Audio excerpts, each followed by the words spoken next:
We are now joined by Tony Greene, assistant coach, and Nikki Collins' staff of the Baylor women's basketball team that is on fire and destroyed Oklahoma State earlier today in Kansas City. Tony, thank you again for your time and appreciate your patience with us today. It's not as if you guys needed to send a statement because of the way you've played of late, but my goodness, could you have played 23-0? Have you ever been a part of a game of nothing at the end of a quarter or a half? David, I have never been a part of it. I've never seen it before.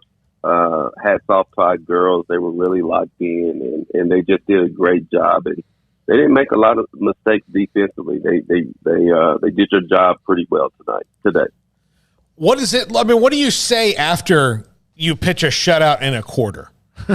I know you can always do better, but still, it's hard to do better. It's so funny you said that. I remember walking into the huddle after the first quarter was over with, and I just gave them high fives and told them stay locked in. There's not a lot to correct. Our effort was good. Our attention to detail was awesome. And they came out ready to play. What's it like just being out on the road, having the success you guys are having, being able to spend time together and continue developing those relationships, but having success along with that at the same time? Well, honestly, it's not a lot of time to enjoy it because you're on to the next game and the season is moving pretty fast right now, especially now in the tournament time. You're just trying to – I think the main thing that you have to do at this stage of the season is just try to stay focused and keep the right mindset, the right mojo going, making sure your girls are happy, having fun, locked in, and just keeping them in the right mindset. And that's what we're trying to do right now. Tony Greene, assistant coach, Baylor. They hammered Oklahoma State, and now you have Oklahoma up next, and the possibility. Well, you've met them. You have a little bit of work to do with them. You had the very tough loss, especially in that game at home. Your thoughts about getting a chance to get them again? Well, it's going to be a challenge for us. I think our girls are up for it. Oklahoma does cause some problems for us, but I think there are some things that we control that we could do a better job at in the next game, and hopefully we can pull it out. They're very good, well coached. They have really good players in every position. They play small ball, and it's going to be a really good game. We're looking forward to it. Tony, what's it been like to work with Nalissa Smith? She's obviously had a fantastic year. The future is very bright for her. Obviously, the present's what's most important. But just what's it been like watching her work and seeing her talent up close and personal? It's been a true joy. Nalissa, being the type of player that she is, such a great talent. She is so receptive to coaching, which is it's rare. Sometimes being in the position that she was in, she comes from a very successful staff. She's had a very successful career at Baylor, and then the rug gets pulled out from up under her. But her ears was wide open. She bought in, and you know what? She's had our back since Nikki took the job, and it's been awesome. She's a great person to coach, easy to coach. And things that we've asked her to do that challenges her, she's been really receptive to it. Could she have made that dunk if she went on the other side of the rim like she claims on Twitter? I think she took off a little bit too far out.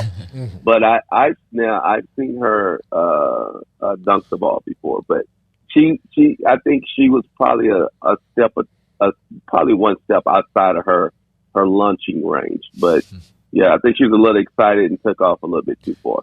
Have you ever been a part of a team as a coach in all the places you've been, Tony, or even as a player as well, where you've had somebody who's a superstar, and she is, that was also that much of a teammate and unselfish? I've never coached a talent, a person as talented as Nalissa. She's a franchise player. period, point blank. And she's very humble. And I have it. Sometimes you have kids who are not that talented, and they're pretty hard to coach. Nalissa is an exception to a lot of things, and it's just been a true blessing coaching her.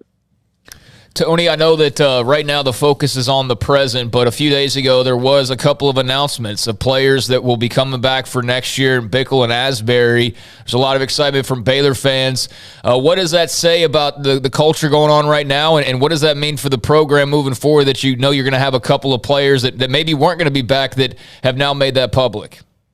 Well, we are really excited to have Bickle and Jamie Asbury back. I tell you, it says a lot about our head coach, Nikki, that they want to come back and play for her. And also it says a lot about our fans and our university, to where they embrace it. They love being a part of it, and they want one more year. And so I think it says a lot about all of those different aspects of everything. I know the team's going through the recovery phase after the game, kind of get their legs and treatment and all that. Then you guys have a meal. Want to not keep you too far from that as well. Tony, that was unbelievable. 23-0. And like you said, you'd never been a part of that. When you talk about pitching a shutout, you don't use that term in basketball. That's still kind of hard to fathom. But thanks for your time. Great to have you on. When we did it, a week or two ago, we had a chance to visit with you for such a long time. And good luck moving forward against Oklahoma to get them. And of course, eventually moving forward. You feel like if you guys run the table in Kansas City, with Louisville losing in the ACC, will you get a number 1 seed? I think we deserve it, Smoke. If that happens, I do think we deserve it. But, it's not, honestly, it's really not about the seeding. Do I think we deserve it? Yes. It doesn't matter if you're 1 or 2 or 3. You still have to win. You're going to have to either be a number 1 seed or beat the number 1 seed to be a national champion. So we're just going to stay focused on what we control, which is how to beat Oklahoma tomorrow. Thank you, Tony. Appreciate the time. Really enjoy talking to you. Appreciate you guys. Appreciate you guys. You guys do an awesome job. You guys keep it up. Thank you. Tony Greene, women's basketball assistant coach. They crushed Oklahoma State today and move into the semifinals. Oklahoma tomorrow in Kansas City. Yeah, good stuff from Tony, and good stuff from the women earlier today. I mean, left no doubts. I got to say that the men have turned into the Dallas Cowboys, of where every game is like, hold your breath, hold your fingernails, and just anxiety ridden, whereas the Baylor women, they just like, nope, you're not gonna have to worry about anything today. We're gonna let this be known after pretty early on, like we're not gonna have trouble with this. But man, those Baylor men's games lately have felt like just a roller coaster of emotions at times. All right, we're gonna come back. I'd like to see a blowout here. I mean, it'd be nice. Yeah.